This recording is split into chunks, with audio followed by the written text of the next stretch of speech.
Rachel from Vintage Love & Co. Welcome back to another video. In today's video, we're going to take all these trays that I showed in my last thrift haul video, and we're going to upcycle them 5 different ways. So let's get started. The first idea is to make a custom sign. So the first thing I'm going to do is just clean up all these trays. I'm just going to spray them down with Windex, make sure I get all the stickers off, and prep them for any decorating that we're going to be doing.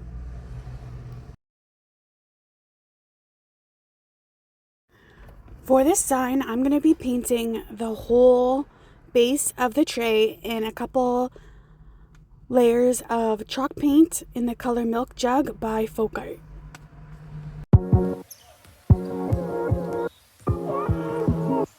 My next step is to go into Canva and custom make my sign.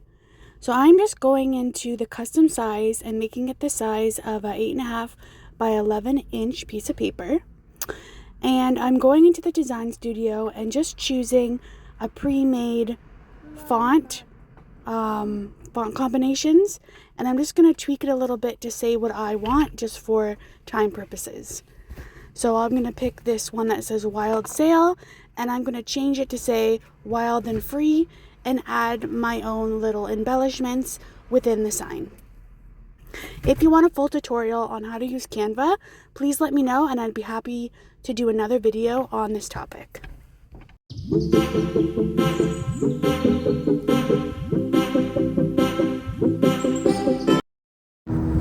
Now that my sign's all printed out, I'm just going to go ahead and cut around the excess paper, and we're going to start transferring this image onto our painted tray.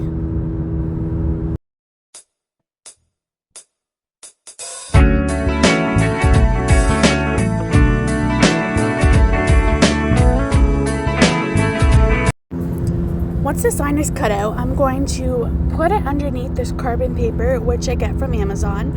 And all you do is put the shiny side down and trace your image, and it will reveal an outline on the piece that you're wanting to transfer the image on. So then I'm just taking a black paint marker and just going to be coloring in the words.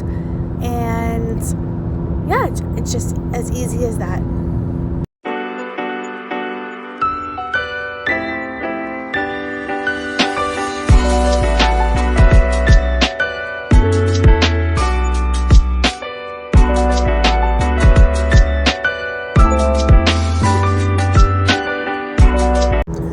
I'm going to take these mushroom IOD transfers and put them all around my sign just to give them some embellishment.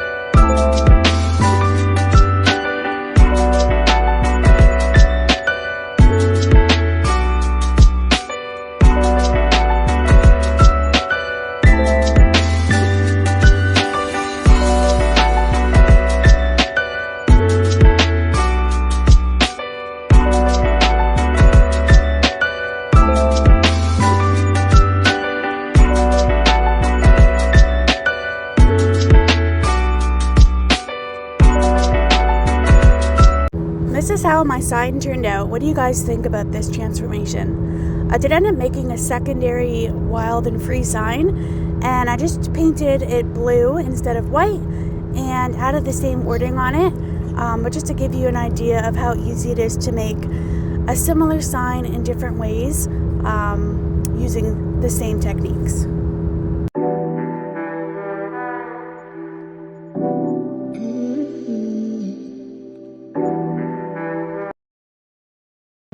For idea number 2, I'm making a catch-all tray. Unfortunately, the video did get corrupted, so here's the final product, but I just used contact paper on a painted tray, and this is how it turned out.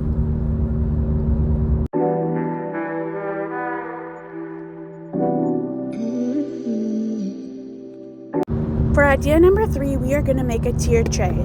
So like in the previous video, I started with a tray, and we're going to take some decoupage paper that I got from Amazon, and I'm going to choose a couple of papers that I think would look good on this tray.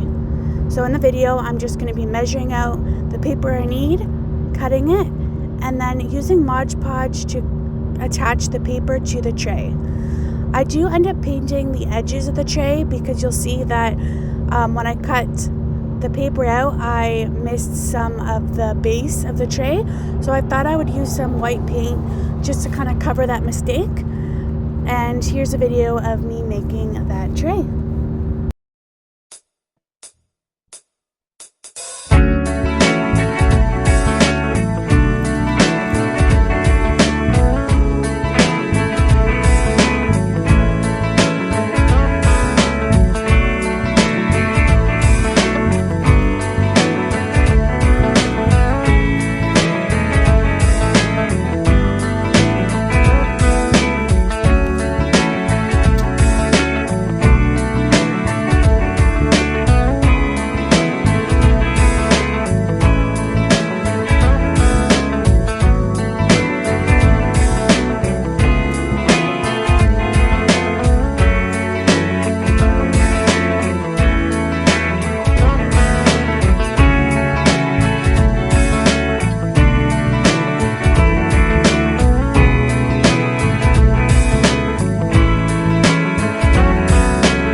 After the two trays were dried, I took this Gorilla glue and I glued this glass candlestick, the bottom of the candlestick on the first tray, and then I glued the top of the top tray onto the top part of the candlestick, and this is how this tray becomes two-tiered.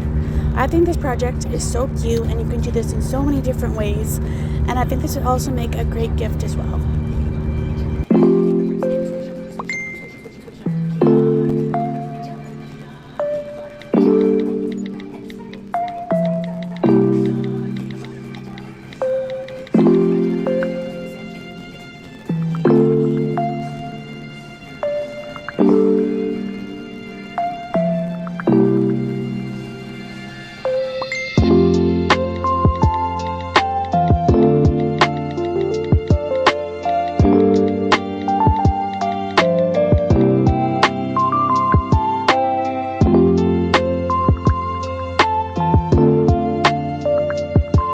For idea number 4, we're going to turn one of these trays into a photo frame. So, like all the other projects, my first task was to paint the bottom of the tray, and in this case I painted it blue.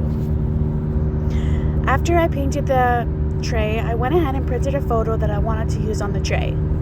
Once the photo was printed, I once again glued the picture onto the bottom of the tray, and I noticed that the picture wasn't quite as large as the width of the tray, so I ended up taking some of this antique gold rub and buff and putting it all around the edge of the tray.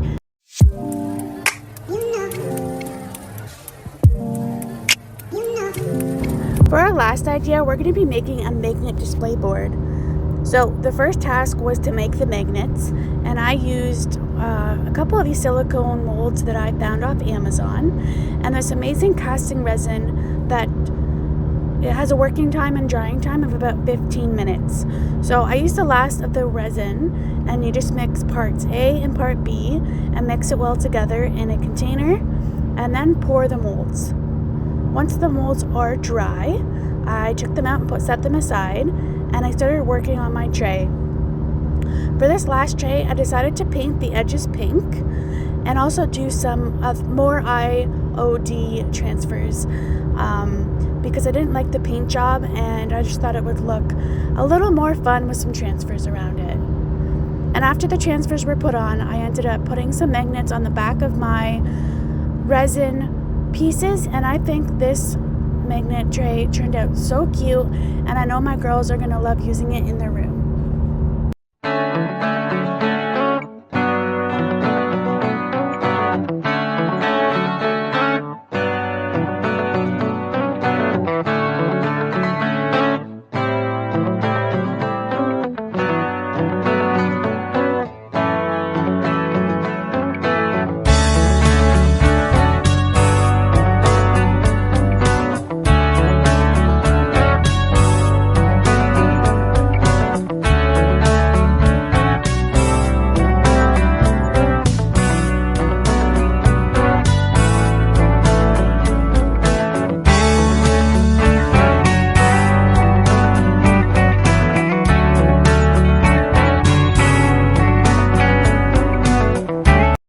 hope you guys enjoyed this week's video on how to use a tray 5 different ways.